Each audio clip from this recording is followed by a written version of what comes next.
Here's an uninteresting question. Are the Beatles overrated? Here's a very interesting question. What are some of the Beatles' most underrated lyrics? Lyrics to go. Welcome to Lyrics to Go. I'm Daniel Maté, and you've seen the title. You know what this video is about. We are talking about the Beatles' unsung gems, which is what I call a band's underappreciated lyrics, especially when they're a very popular band. And you're not going to get more popular, more critically and commercially acclaimed than the Beatles. So it might be weird to think of underrated and the Beatles in the same sentence. In terms of selecting these, what I'm calling unsung gems, really my only rule was none of them could be big hits. You know, the big singles, the ones you'll find on the number one Beatles collection. Most of these are kind of under the radar songs. Obviously, any Beatles fan will know them and love them because the Beatles are one of the more consistent bands in history in terms of just the quality of their output, especially as their career went along. But nonetheless, I do think that every single one of these songs qualifies as one of their lesser known songs. And to the extent that it's known, I'm not sure that the quality of the lyrics are fully appreciated. So them's the rules. Why don't we get right into it with my list of the Beatles' unsung gems. The world is treating me bad. Misery. All right, well, kicking things off with the Beatles' very first release, Please Please Me, the song I've chosen is called Misery. Structurally, the song is an AABA, which is a form I've talked about many times on the channel before. Basically, you have two A sections, each of them quite brief, ending in the hook each time.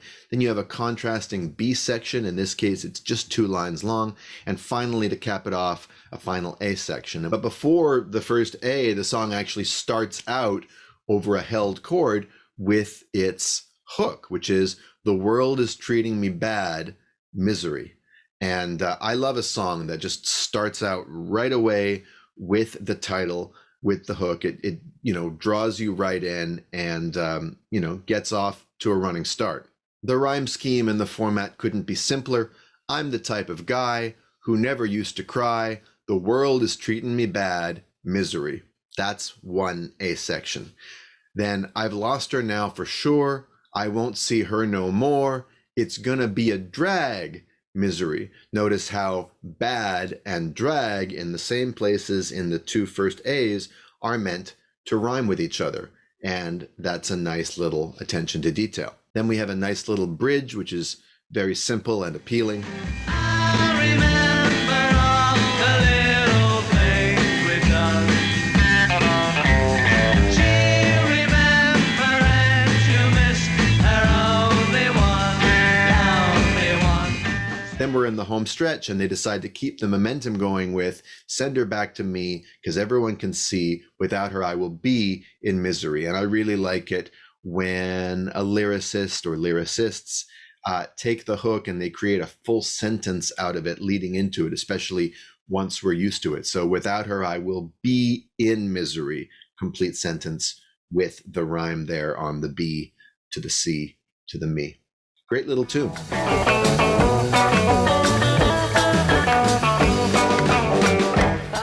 Next up, from the same calendar year, these guys were, if nothing else, extremely prolific. It's the album with the Beatles, and the song is "Don't Bother Me." And this is the first of several George Harrison tunes I've included on this list. I think a very underrated songwriter. And it's not just about, I'm a loser, I'm in misery, I got left. It's fuck off, leave me alone, I'm not doing well, don't come around here. This is a verse-chorus song, unlike the previous one, which was AABA. I love the rhyme scheme here. "Since she's been gone, I want no one to talk to me. It's not the same, but I'm to blame. It's plain to see." Very satisfying. So go away, leave me alone, don't bother me.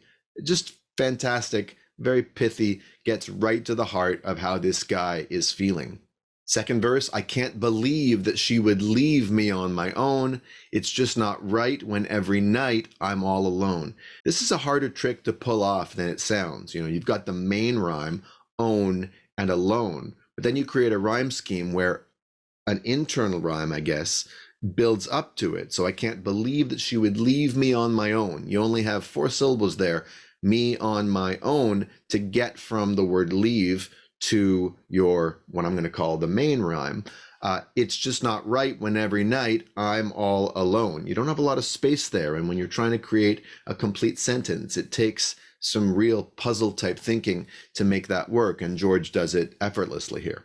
And the second chorus varies up the lyrics on the first. I've got no time for you right now.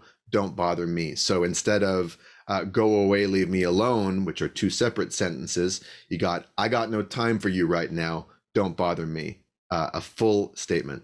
And musically, the bridge is the peppiest part of the song. His voice goes the highest instead of this kind of morose lower register. He sings higher in his register and he holds out the notes longer. I know I'll never be the same. These long quarter notes or half notes, depending on how you want to count it. But then right away into the third verse, we get right back into the Eeyore mode. But till she's here, please don't come near, just stay away. I'll let you know when she's come home. Until that day, don't come around, leave me alone, don't bother me. That is really terrific. The complete sentence crosses over the line between verse and chorus. So I'll let you know when she's come home. Until that day, comma, don't come around, leave me alone, don't bother me. These are very subtle little touches, but they make for an interesting listen. They make the intensity of the feeling grow throughout the song because he's able to sustain the thought, not just over several lines, but in fact, over the section break, as it were. And I've always enjoyed kind of how George's accent plays out here. Don't bother me.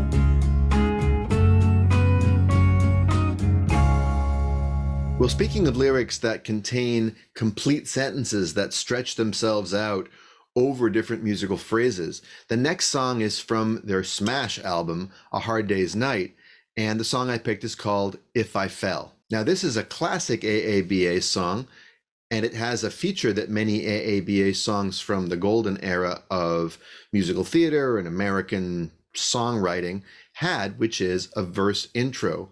We have a section that we only hear once at the very beginning. It's less catchy than the others. It sets up the story and it leads beautifully into the first A section. So this is the part that goes, if I fell in love with you, would you promise to be true and help me understand? Because I've been in love before and I found that love was more, or before and mo, as early Beatles pronunciation would have it, than just holding hands. You notice how that's an entire sentence and that stretches itself over the entire verse intro. It's very compelling. It keeps you listening because you don't actually hear a sentence break the entire time. Wrong!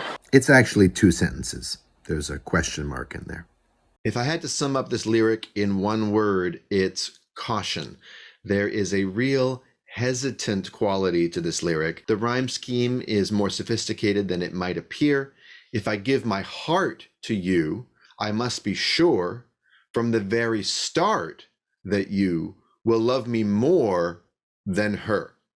And the then her is just a little appendage at the end, but we're going to see that they use it each time. So that's a nice little twist at the end of the A. I mean, it would be poignant enough if he was already saying to her, you know, if I give my heart to you, I must be sure that you're going to love me sincerely. But actually, no, it turns out he's coming off a losing streak. He's coming off a failed relationship that we've been hearing about maybe in the other songs we've looked at so far. And he wants to know that this woman is going to love him at least more than the previous one.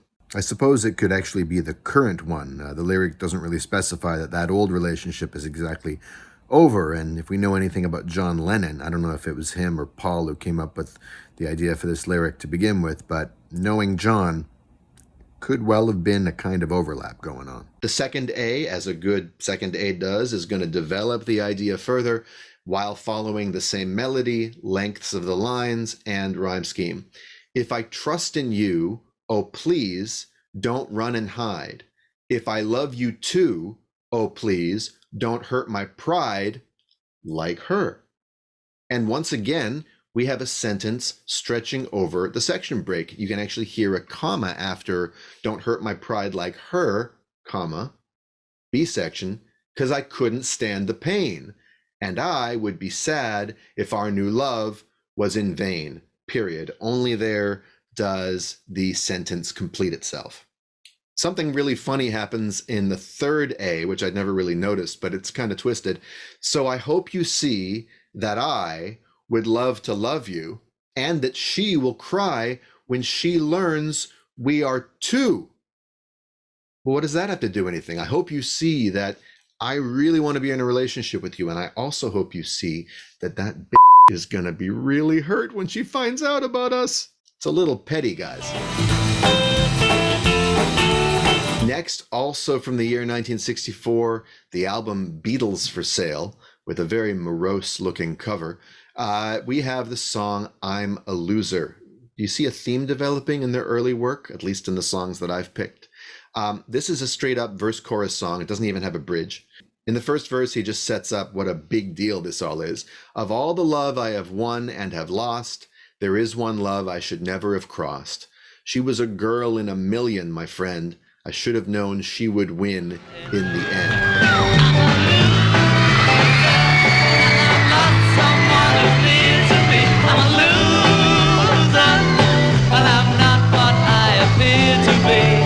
A few things to say about that. I love the kind of extra rhyme there on near to me and appear to be. There's something very hip hop about that, going the extra mile to rhyme several syllables in a row. Also, I like the way he ends the first verse with the idea of winning. I should have known she would win in the end. I'm a loser. So conjuring this view of love or romance as a zero-sum game. Someone's going to win and someone's going to lose. And that already is a pretty loserish attitude to relationships, I must say. Although I laugh and I act like a clown, beneath this mask I'm wearing a frown. Putting this song in the venerable tradition of songs like Tears of a Clown and The Great Pretender, about guys putting on a brave face when they're feeling anything but. My tears are falling like rain from the sky. Is it for her or myself that I cry? I like how he ends this verse with a rhetorical question. And then in the third verse, he keeps the philosophizing going, and he ends it with some moralizing, i.e., here's the moral of the story. And I always like that when a song explicitly tells the listener, here's why I'm telling you this story, which also tells us a lot about the person who is telling it. What have I done to deserve such a fate? I realize I have left it too late. And so it's true, pride comes before a fall. I'm telling you so that you won't lose all. Again, the idea of losing, of loss, of love being a contact sport and someone coming out on top and someone coming out on the bottom. And no, Paul fans, I'm not referring to his unfortunately titled late career album, Kisses on the Bottom. Come on, man. And I think this sense of not being what he appears to be was a recurring theme throughout John Lennon's life. And I think sometimes he wasn't even what he appeared to be to himself. All right, now going chronologically, the next album in the series would be Help, their 1965 soundtrack, I guess, to the movie of the same name, although it really felt like the album probably came first and then they made a movie around it. The movie's a wacky, weird piece of cinema. I don't have room in this main episode to put every single one of their albums. So, to see that one, as well as examples from, let's see, the White Album, Abbey Road, Yellow Submarine, and a few others, you can head on over to patreon.com/lyrics to go. Become a Patreon subscriber at the $5 level or above per month. It's very, very cheap. And you get all kinds of bonus content, including the bonus episode here where I round out the Beatles discography, talking about their unsung lyrical gems. Hope you'll consider becoming a supporter. All right, on with the show. Also from 1965, might be my favorite Beatles album, Rubber Soul. It's certainly the one that I remember listening to the most as a kid. I loved the album cover, and I love the sound of this album. The song I picked from this album is another George Harrison underrated gem, I think. It's called Think for Yourself. And this song kind of splits the difference between his dark, dour cynicism that we saw in Don't Bother Me and the more mind-expansive philosophical side of him that would start to come out the minute he took LSD. Here, like in his song Within You, Without You, a few albums later on Sgt. Pepper's, he is kind of counseling someone about how to, get their mind right. But there's nothing particularly loving or consciousness expanding about this. He still sounds pretty irritated. I've got a word or two to say about the things that you do. And the way that particular line is harmonized by all three, George, John, and Paul, is just glorious. To say about the things that you do. Their three-way harmonies on this album might be, the high point of that particular aesthetic of theirs. It's really gorgeous. You're telling all those lies about the good things that we can have if we close our eyes. He is calling out false positive thinking or conformism. I like very much how the line lengths that lead us to the rhymes vary up here. So I've got a word or two to say about the things that you do. You're telling all those lies about the good things that we can have if we close our eyes. You see how much longer that is? It makes for musically a much more interesting effect because you have to listen a little bit longer to get to the rhyme. It means the melody can unspool itself for considerably longer. And then a really brutal chorus. I love it. Do what you want to do and go where you're going to. Think for yourself, because I won't be there with you. So these are almost parting words of advice, or might we say caution, to someone that he really thinks doesn't quite have their head on straight. And the verbal smackdown just continues. I left you far behind, the ruins of the life that you had in mind. And though you still can't see, I know your mind's made up. You're gonna cause more misery. A very dim view of this person's prospects and possibilities. It really sounds like he sees him or her as very stuck in their ways. And the third verse contains two words that I actually learned as a kid by listening to this song. Although your mind's opaque, that's one of them, try thinking more if just for your own sake. I really love the attitude here. The future still looks good, and you've got time to rectify, that's the second one, all the things that you should. So there's a kind of guarded optimism here, like, hey, listen, parting words of advice, start being a more critical thinker, think for yourself, as the title of the song goes.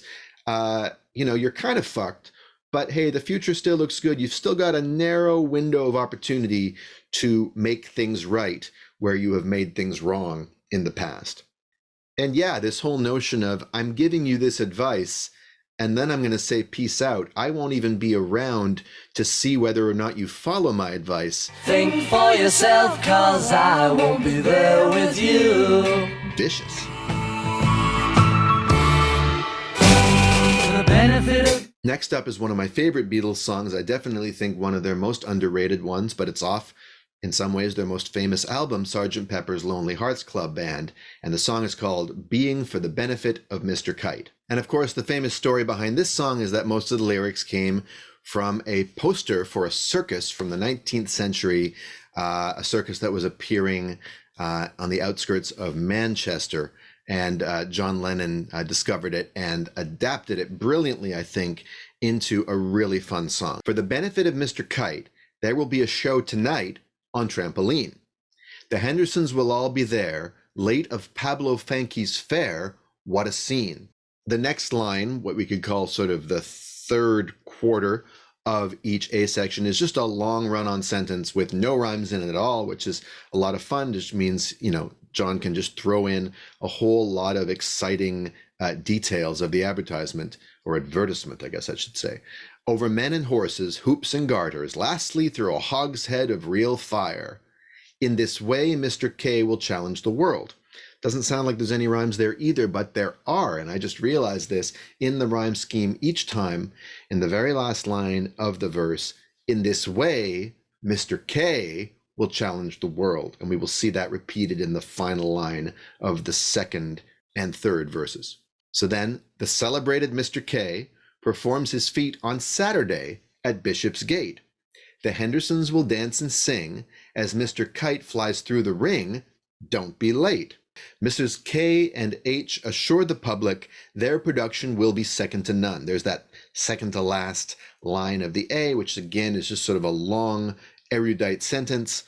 And of course, Henry the Horse dances the waltz. You hear the internal rhyme there? Just like in this way, Mr. K will challenge the world. Fun fact, which I just learned from the Wikipedia, that line, of course, Henry the Horse dances the waltz, got this song banned on the BBC because apparently Henry and horse were deemed to be two slang terms for heroin. John vehemently denied the song had anything to do with horse. And the rhyme scheme stays absolutely consistent.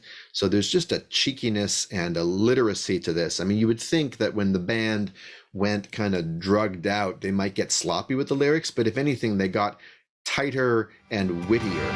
The band begins at 10 to 6, and Mr. King performs his tricks without a sound. And Mr. H will demonstrate the sort of sense he will take on solid ground. Having been some days in preparation, a splendid time is guaranteed for all. That's that, articulate, long, non-rhyming sentence. And tonight, Mr. Kite is topping the bill. Once again, the internal rhyme in there is just completely delightful. And yeah, I think it's a perfect song that often flies under the radar when people think of the Beatles' greatest tunes. And finally, from their 1970 album, Let It Be, although I believe the album was recorded before Abbey Road, but this was the one that was released right at the end of their career together, right before they broke up. The song is called Dig a Pony. And it's one of these beautiful John Lennon absurdist lyrics.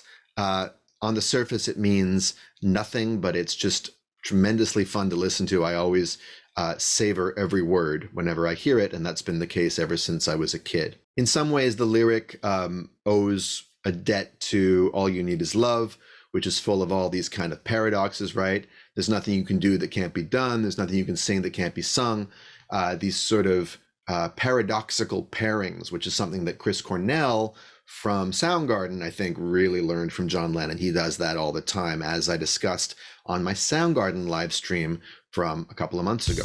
Which you can watch in its entirety by becoming a Patreon member. Go to patreon.com/lyrics2go and you get complete access to all of my live stream archives.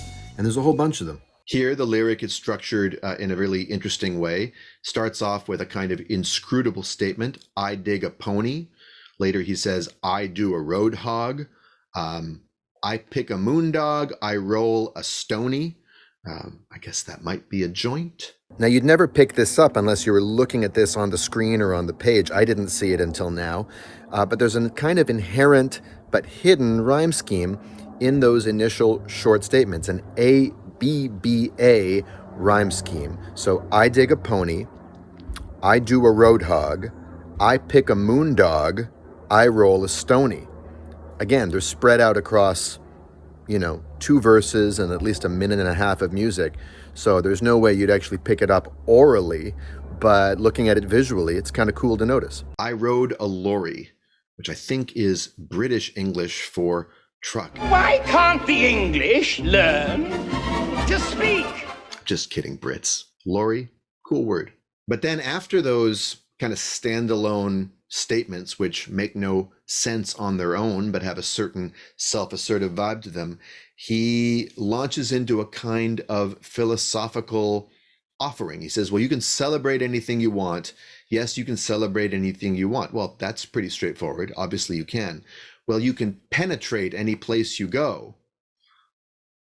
Okay, I suppose so. You can penetrate any place you go, although it's starting to have, some more saucier overtones, I suppose. Later he says, well, you can radiate everything you are. That's beautiful. You certainly can radiate everything you are. Well, you can imitate everyone you know. You can do that too. In some ways, this is like the kind of spirit of Do What You Like by Digital Underground. Eat food, try not to be crude or rude. Kill the attitude, chill the serious mood, and do what you like. And do what you like. Help yourself to a cracker with a spread of cheddar cheese. Have a neck bone. You don't have to say please. Eat what you like. Yo, smell how you like. Right? Like, just have a good time. Do you. And be yourself, and you can do all these different things. And I like how he picks these 3-syllable verbs: celebrate, penetrate, radiate, imitate. And he gets even more off kilter in the last verse. You can syndicate any boat you row. What that means, you could torture me for hours upside down. I wouldn't be able to give you a definitive answer. And then you can indicate everything you see. And actually, those two are reversed. And that's not incidental. You can indicate everything you see comes first. And then you can syndicate, nice rhyme with indicate, every boat you row. Now, why does that matter? Because every verse, the second part always has an O sound, because he caps it off with I told you so, which launches him into the chorus. Just another one of these little details. A lesser songwriter wouldn't pay attention to something like that, but John Lennon does, and it just ups the wit factor, which ups the fun factor. I think taken in totality, cumulatively, all these statements are kind of getting at, you can go through the world imitating, you can try to lay claim to everything, you can be pointing everything out, you can be super smart, and ultimately there's just something beyond all of our knowledge, beyond all of our identities. And that has something to do with rock and roll, and it has something to do with love and desire, because the chorus is, All I want is you. Everything has got to be just like you want it to. because, and I like that because it leads right back into the sort of senseless, although kind of semi-sensible verse lyrics. Because I feel the wind blow, I rode a lorry, etc. It's a really, really fun song. And one of the things I like about Let It Be is you can just really hear the 4 guys in a room together, or as it were, on a roof together, because they recorded a lot of this as kind of a live concert, as one of their last performances ever, if not their last, on the roof of their record studio, and just having a lot of fun. It's kind of out there, but it's unpretentious. It's not heavily produced. And this is just one of those songs that, you might not think of immediately when you think of the Beatles, but I always get super excited when it comes on. It also has just a killer guitar riff. All right, and that takes us through the Beatles' entire discography. I hope you enjoyed this episode. There's a lot more available on this channel, so please subscribe and, peruse the whole collection. See all of the lyrical splendor that there is to see here on Lyrics to Go.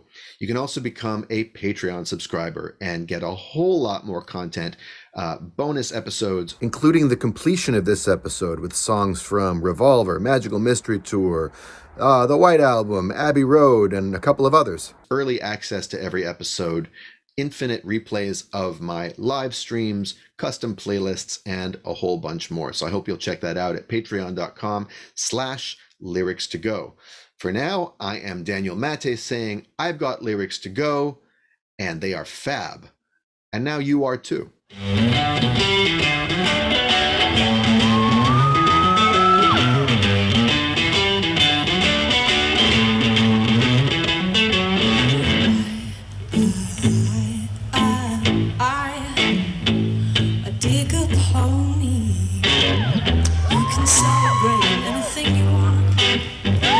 Yes, we can celebrate anything we want.